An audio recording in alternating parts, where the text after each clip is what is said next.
Hi, fighters. How you doing? This is Travis Witherspoon from Carter Cow Capital, helping you fight for your financial freedom throughout the Forex market. Here goes your Forex Traders Tip, and this is a special one because this actually ended up happening earlier this week, and I wanted to be able to talk about it. The market will end up doing what it wants, when it wants, and how it actually wants. It doesn't matter about the setup, the way that you end up getting everything placed in, knowing that you end up having a perfect setup to be able to get in. Whatever the market is going to end up doing, it's going to end up doing for its own reasons. So let me talk about this setup that we end up having for this overall trade and being able to place it in. Let me tell you about what actually ended up happening. So we end up looking at this trade. We end up saying that, hey, it ended up creating a short position, meaning that it never retraced back to the 38.2, which meant that when I was looking at this, I seen on the daily, it was basically in the buy zone. On the weekly, it was basically in the buy zone, which means that there's going to be a high probability that the market was going to end up moving up. So I was just looking for an entry point to be able to get into.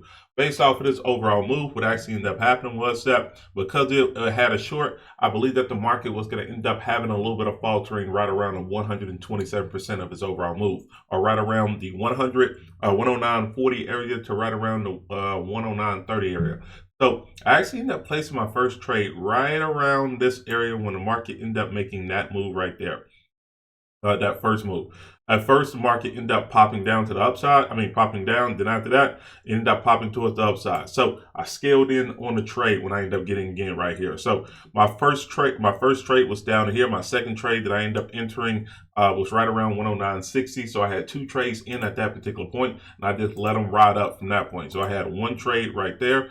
And I had another trade basically right here. So both these trades were basically in. Let me change these colors real quick just to be able to make it kind of quick. So I ended up having these two trades that were basically in at that point. So when I ended up having that first move, I was like, okay, well, good. I ended up placing in a third trade, basically right around the B high again. And then after that, I placed a fourth trade. Right when it ended up breaking this trend line towards the upside. Now, this was all on Thursday, going into Friday, going into the weekend. My overall position was that I thought that the market was going to end up moving to 115. By being able to place in these four trades, I was thinking that I had a chance to be able to double up my account on being able to make this trade. And I only take this type of trade when there's certain alignments to be able to place yourself in. But in this situation, I thought there was a good chance of being able to make it move. All right, from here, we can see that the market started to reject and then started to reject again. I automatically said to myself, if the market ends up rejecting and going below the 1010 line, then that meant that I shouldn't be in a trade, which also means that if I end up doing that, I can end up basically breaking even on this overall trade. So on Friday, the market ended up moving down. On Sunday, the market ended up moving down. On Monday, the market ended up moving down towards this position. As soon as it ended up breaking this trend line right here and breaking that overall forgiveness area from this position, from this pivot point, which was right here, then I knew I was in trouble.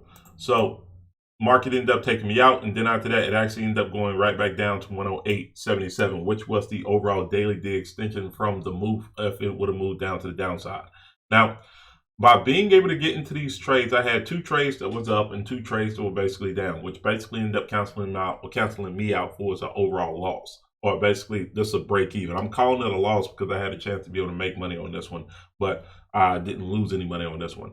The one thing that I want to be able to prove to you is this. It doesn't matter about whatever your game plan is. Sometimes the market's going to end up moving against you, and it just happens like that. So you have to have an exit strategy on how to be able to get out. The market's going to move the way that it wants, when it wants. So you just have to understand that there's not going to end up being a lot of given promises on the trades that you end up taking. You just have to be able to roll with the punches and know that when the market goes against you, you have to have an exit strategy on when to be able to get out. My number was right around 110, saying that, okay, well, if it gets out right there, then that means that I break even on all of the trades that I end up getting placed in. There was a bigger reward that I could have went after. The reward going to end up being right around $2,000.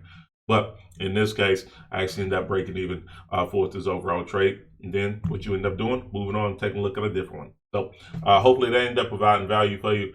I actually explained this a little bit more in my Carter Cow Academy, kind of getting a little bit more into the details. If you're interested in being able to join that group, there are some descriptions and a link below to make sure that you end up doing that. Please make sure that you like, share, subscribe to all of our social media. And please make sure that you end up paying attention to our new Forex Traders Tip. You have a good one.